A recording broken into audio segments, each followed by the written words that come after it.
우리가 보통 성장이라고 하면 뭔가 평온하고 안정된 환경을 떠올리기 쉽잖아요? 그런데 만약에요, 가장 격렬한 갈등과 혼란 속에서 가장 단단한 성장이 일어난다면 어떨까요? 오늘 우리가 함께 살펴볼 이야기는 바로 그 역설적인 진실, 하나님께서 우리의 고난과 갈등을 어떻게 우리를 빚어가시는 재료로 사용하시는지에 대한 이야기입니다. 자, 이 흥미로운 주제를 본격적으로 파헤치기 위해서요. 먼저 성경이 우리에게 보여주는 두 가지 다른 성격의 복음을 이해하는 것부터 시작해보죠. 하나는 완벽한 이론, 그리고 다른 하나는 아주 치열한 실제 현장입니다. 와, 이 슬라이드가 보여주는 비유가 정말 기가 막히지 않나요? 로마서가 신앙의 완벽한 청사진이라면 고린도서는 뭐랄까, 진짜 먼지 풀풀 날리는 건축 현장 그 자체라고 할 수 있습니다. 한쪽이 우리가 무엇을 믿어야 하는지에 대한 핵심 원리를 아주 논리정연하게 설명한다면 다른 한쪽은 그 원리가 시끄럽고 지저분한 현실과 부딪히면서 어떻게 한 사람, 한 공동체를 실제로 세워나가는지를 보여주는 생생한 기록인 셈이죠. 자, 그럼 이 건축 현장의 복음이 실제로 얼마나 치열하고 현실적이었는지 그 생생한 사례를 한번 들여다보겠습니다. 저와 함께 고대 고린도 교회로 한번 가보시죠. 이곳은요, 우리가 상상하는 그런 이상적인 교회의 모습과는 거리가 멀었어요. 오히려 온갖 인간적인 문제들로 시끄러웠던 아주 현실적인 사람들의 모임이었습니다. 완벽한 이론이 아주 지저분한 현실과 정면으로 꽝 하고 부딪히는 바로 그 현장이었던 거죠. 슬라이드에 나열된 문제들을 좀 보세요. 파벌을 나눠서 서로 싸우고, 내가 잘났네, 네가 잘났네 뽐내고, 심지어는 교회 안에서 해결해야 할 문제를 세상 법정까지 끌고 가서 서로를 고소하기까지 했어요. 이 모든 문제들은요, 갓 세워진 교회를 그냥 뿌리부터 흔들어 버릴 수 있는 거대한 위기였습니다.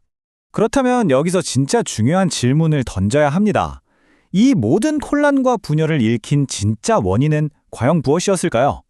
겉으로 드러난 여러 증상들 말고 그 뿌리에 있는 단 하나의 병명을 찾아야만 했죠. 겉으로 보기에는 다 제각각 다른 문제들 같잖아요? 그런데 성경의 진단은 아주 명확합니다. 이 모든 게 사실은 단 하나의 뿌리에서 자라난 가지들이었다는 거죠. 문제의 핵심은요, 그들이 막 엄청나게 악해서가 아니었습니다. 바로 영적 미성숙이었죠. 복음을 머리로는 알았는데 이게 아직 가슴까지 내려와서 삶을 바꾸는 능력까지는 되지 못한 상태. 바로 그게 근본적인 문제였던 겁니다. 사도 바울도 정말 안타까운 마음으로 이 상황을 진단하는데요. 이 구절에 나오는 것처럼 고린도 교인들을 아직 단단한 음식을 소화하지 못하는 젖을 먹어야 하는 어린아이에 비유합니다.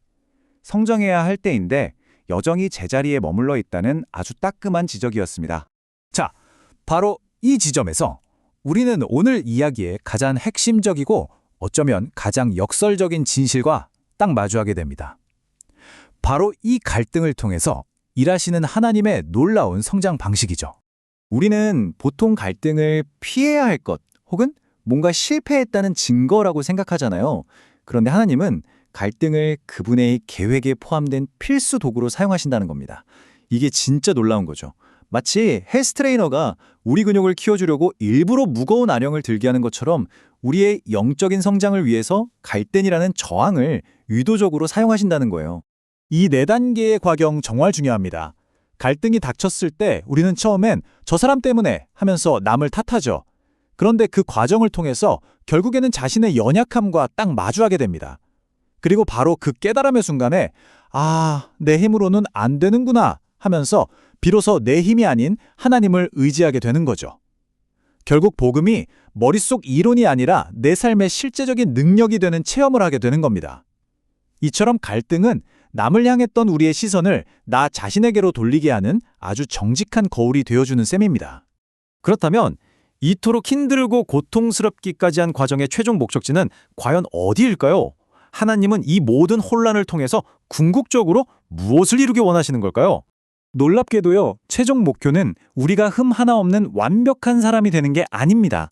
오히려 그것보다 더 중요한 건 이 모든 과정을 거치면서 하나님을 절대적으로 신뢰하는 법을 배우는 것, 바로 그 자체입니다.